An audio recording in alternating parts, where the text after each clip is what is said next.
ಕರೆಕ್ಟಾಗಿ ಕೇಳಿಸ್ಕೊಳ್ಳಿ, this is important. ಅಸೈನ್ಮೆಂಟಿಂದ total ನಿಮ್ದು ಏನು ಅಸೈನ್ಮೆಂಟ್ ಕೊಟ್ಟಿರ್ತಾರೆ 8 ವೀಕ್ಸ್ ಅಂತ ಅಂದ್ಕೊಳ್ಳೋಣ. ಫಾರ್ ಎಕ್ಸಾಂಪಲ್ 8 ವೀಕ್ ಕೋರ್ಸಿಗೆ ಬಂದರೆ 8 ವೀಕ್ಸು, 12 ವೀಕ್ ಕೋರ್ಸ್ ತೊಗೊಂಡ್ರೆ 12 ವೀಕ್ಸು. ಇದು ಅಸೈನ್ಮೆಂಟ್ ಏನು ಕೊಡ್ತಾರೆ ಅಲ್ವಾ, ಎಲ್ಲ ಅಸೈನ್ಮೆಂಟ್ನು ಕರೆಕ್ಟಾಗಿ ಮಾಡಿ ಸಬ್ಮಿಟ್ ಮಾಡಿ. ಅದರಲ್ಲಿ ಅವರು ಬೆಸ್ಟ್ 6 ಯಾವುದಿರುತ್ತೆ ಅದನ್ನು ತೊಗೊಂಡಿರ್ತಾರೆ. ಫಾರ್ ಎಕ್ಸಾಂಪಲ್ ಇವಾಗ 8 ವೀಕ್ಸ್ ಕೋರ್ಸ್ ಅಂತ ಅಂದ್ಕೊಳ್ಳೋಣ, 8 ವೀಕ್ಸು ಅಸೈನ್ಮೆಂಟ್ ಹಾಕಿರ್ತೀರ. ಇವಾಗ ವೀಕ್ 3 ಮತ್ತು ವೀಕ್ 5ಅಲ್ಲಿ ಫಾರ್ ಎಕ್ಸಾಂಪಲ್ ನೀವು ಚೆನ್ನಾಗಿ ಮಾಡಿರಲ್ಲ, ಅಸೈನ್ಮೆಂಟ್ ಚೆನ್ನಾಗಿ ಮಾಡಿರಲ್ಲ ನೀವು ಅಂತ ಅಂದ್ಕೊಳ್ಳೋಣ, ಸರಿನಾ. ಆವಾಗ ಅವ್ರು ಏನು ಮಾಡ್ತಾರೆ, ವೀಕ್ 3 ಮತ್ತು 5 ಕ್ಯಾನ್ಸಲ್ ಮಾಡಿಬಿಟ್ಟು ಇನ್ನು ರಿಮೈನಿಂಗ್ ಏನು 6 ವೀಕ್ಸ್ ಇತ್ತು ಅಲ್ವಾ ಅದನ್ನು ಕನ್ಸಿಡರ್ ಮಾಡ್ತಾರೆ. ಅಂದರೆ ಬೆಸ್ಟ್ 6 ಯಾವುದಿರುತ್ತೆ ಔಟ್ ಆಫ್ 8 ಅದನ್ನು ತಗೊತಾರೆ, ಆಯಿತಾ. ಸೊ ನೀವೇನು ಮಾಡಬೇಕು, ಅಸೈನ್ಮೆಂಟಲ್ಲಿ 1 ಮಾರ್ಕ್ಸ್ನು ಕಳ್ಕೊಂಬಿಡಿ. 25 ಮಾರ್ಕ್ಸ್ ಇರುತ್ತೆ ನಿಮಗೆ ಅಸೈನ್ಮೆಂಟ್ಗೆ, and it is literally easy. So ಇವಾಗ ಈ ಅಸೈನ್ಮೆಂಟ್ ಮಾಡಬೇಕಾದ್ರೆ ನೋಬಡಿ ಈಸ್ ವಾಚಿಂಗ್ ಯು, ಯಾರು ನಿಮಗೆ ಬಂದು ನೋಡ್ತಿಲ್ಲ, ನೀವು ಆನೆಸ್ಟಾಗಿ ಬರೀತಿದ್ದೀರಾ ಇಲ್ವಾ ಅಂತ ಅಂದ್ಬಿಟ್ಟು. ಸೊ ನೀವು ಆರಾಮಾಗಿ ChatGPT, Gemini, Claude ಏನಾದರೂ ಯೂಸ್ ಮಾಡ್ಕೊಳ್ಳಿ. ಒಟ್ಟಿನಲ್ಲಿ ಅಸೈನ್ಮೆಂಟ್ ಕ್ವಶನ್ಸಲ್ಲಿ ನೀವು 25ಗೆ 25 ಸ್ಕೋರ್ ಮಾಡೋಕ್ಕೆ ಟ್ರೈ ಮಾಡಿ, ಆಯಿತಾ. ಸೊ ದಟ್ 25 ಆಲ್ರೆಡಿ ನಿಮ್ಮ ಪಾಕೆಟಲ್ಲಿ ಇರುತ್ತೆ. ಇನ್ನು ಮಿಕ್ಕಿರೋ 75 ಮಾರ್ಕ್ಸ್ ಎಲ್ಲಿಂದ ಬರುತ್ತೆ ಅಂತಂದರೆ, ನೀವು ಹೋಗ್ಬಿಟ್ಟು ಸೆಂಟರಲ್ಲಿ ಹೋಗ್ಬಿಟ್ಟು ಎಕ್ಸಾಮ್ ಬರ್ತೀರಲ್ಲ ಆ ಎಕ್ಸಾಮಲ್ಲಿ ಬರುತ್ತೆ. ಆ್ಯಂಡ್ ಅಲ್ಲಿ ಪ್ರಾಪರ್ ಇನ್ವಿಜಿಲೇಟರ್ಸ್ ಇರ್ತಾರೆ. You guys can't do anything. ಏನೇ ನೀವು ಈ ChatGPT ಏನೇ ಯೂಸ್ ಮಾಡೋಕ್ಕಾಗಲ್ಲ, ಇಂಟರ್ನೆಟ್ ಕನೆಕ್ಷನೇ ಇರಲ್ಲ ಫಸ್ಟ್ ಆಫ್ ಆಲ್, ಆಯಿತಾ.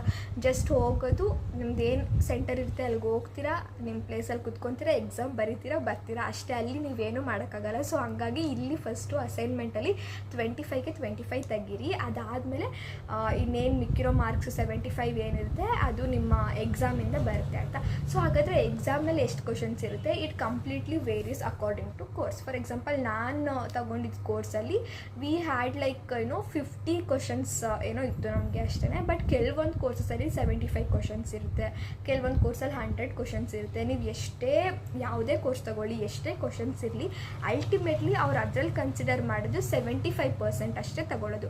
75% ಈ ಎಕ್ಸಾಮಿಂದ ಹೋಗ್ಬಿಟ್ಟು ಸೆಂಟರಲ್ಲಿ ಬರೀತಿರಲ್ಲ ಆ ಎಕ್ಸಾಮು, 25% ಅಸೈನ್ಮೆಂಟ್ ಮಾರ್ಕ್ಸಿಂದ, ಆಯಿತಾ. ಸೊ ಫಾರ್ ಎಕ್ಸಾಂಪಲ್ ಇದನ್ನು ಸಿಂಪ್ಲಿಫೈ ಮಾಡಿ ಹೇಳ್ತೀನಿ ನೋಡಿ. ಟೋಟಲ್ 100 ಮಾರ್ಕ್ಸ್ ನಿಮಗೆ, 75 ನೀವು ಅಲ್ಲಿ ಹೋಗ್ಬಿಟ್ಟು ಏನು ಎಕ್ಸಾಮ್ ಬರ್ತೀರಾ ಅಲ್ಲಿಂದ ಬರುತ್ತೆ, 25 ಅಸೈನ್ಮೆಂಟಿಂದ ಬರುತ್ತೆ. ಸೊ ನೀವೇನು ಮಾಡಬೇಕು, 25ಗೆ 25ನು ತೆಗೀರಿ ಅಸೈನ್ಮೆಂಟಲ್ಲಿ. ಅಟ್ಲೀಸ್ಟ್ ಎಬೋ 20 ಅಂತೂ ನೀವು ತೆಗಿಲೇಬೇಕು, because it's literally easy marks ಅಲ್ವಾ. ಇನ್ನು ಮಿಕ್ಕಿರೋ 75 ಏನಿರುತ್ತೆ ಅದು ನೀವು ಹೆಂಗೆ ಸ್ಕೋರ್ ಮಾಡ್ತೀರಾ ಅದ್ರ ಮೇಲೆ ಡಿಪೆಂಡ್ ಆಗುತ್ತೆ. ಸೊ 75ಅಲ್ಲಿ ನೀವು ಎಷ್ಟು ಸ್ಕೋರ್ ಮಾಡ್ತೀರಾ ಅಷ್ಟು. ಫಾರ್ ಎಕ್ಸಾಂಪಲ್ ಒಂದು 50 ಮಾರ್ಕ್ಸ್ ತೆಗೆದ್ರಿ ಅಂತ ಅಂದ್ಕೊಳ್ಳೋಣ ಅದರಲ್ಲಿ. ಸೊ ಅವಾಗ ಏನು ಮಾಡ್ತಾರೆ, ಇದರಲ್ಲಿ 50 ಪ್ಲಸ್ ಇದರಲ್ಲಿ ಫಾರ್ ಎಕ್ಸಾಂಪಲ್ 25 ತೆಗೆದಿದ್ದೀರಾ ಅಂತ ಅಂದ್ಕೊಳ್ಳೋಣ, 25ಗೆ 25 ತೆಗೆದುಬಿಟ್ಟಿದ್ದೀರಾ ಅಸೈನ್ಮೆಂಟಲ್ಲಿ. ಸೊ ಇವಾಗೇನು 50 + 25 ಟೋಟಲ್ ಎಷ್ಟಾಯಿತು, 75 ಮಾರ್ಕ್ಸ್ ಬರುತ್ತೆ. ಫಾರ್ ಎಕ್ಸಾಂಪಲ್ ನೀವು ಎಕ್ಸಾಮ್ ಸೆಂಟರಲ್ಲಿ if you score like 40 marks ತೆಗೆದ್ರಿ ಅಂತ ಅಂದ್ಕೊಳ್ಳೋಣ, ಆ್ಯಂಡ್ ಇದರಲ್ಲಿ ನಿಮ್ಮ ಅಸೈನ್ಮೆಂಟಲ್ಲಿ 25ಗೆ 20 ಮಾರ್ಕ್ಸ್ ತೆಗೆದ್ರಿ ಅಂತ ಅಂದ್ಕೊಳ್ಳೋಣ. ಅವಾಗ ಎಷ್ಟಾಗುತ್ತೆ, 40 + 20 ಎಷ್ಟಾಯಿತು, 60 ಮಾರ್ಕ್ಸ್ ಅಲ್ವಾ. ಸೊ ಈ ಥರ ಕ್ಯಾಲ್ಕುಲೇಟ್ ಆಗುತ್ತೆ. ಸೊ ಅದಕ್ಕೆ ಹೇಳ್ತಿದ್ದೀನಿ, ಇದರಲ್ಲಿ 25 ತೆಗೀರಿ ಅಸೈನ್ಮೆಂಟಲ್ಲಿ. ಅಲ್ಲಿ ನಮಗೆ ಗೊತ್ತಿಲ್ಲ ಎಕ್ಸಾಮ್ ಹೆಂಗೆ ಬಂದಿರುತ್ತೆ, ಕ್ವಶನ್ಸ್ ನಿಜವಾಗ್ಲೂ ಅಕಸ್ಮಾತ್ ಕಷ್ಟ ಬಂದಿದ್ರೆ ನಾವು ಪ್ರಿಡಿಕ್ಟ್ ಮಾಡೋಕ್ಕಾಗಲ್ಲ ಅದನ್ನು. ಅದಕ್ಕೇ ಅಸೈನ್ಮೆಂಟಲ್ಲಿ ಔಟ್ ಆಫ್ ಔಟ್ ತೆಗೀರಿ.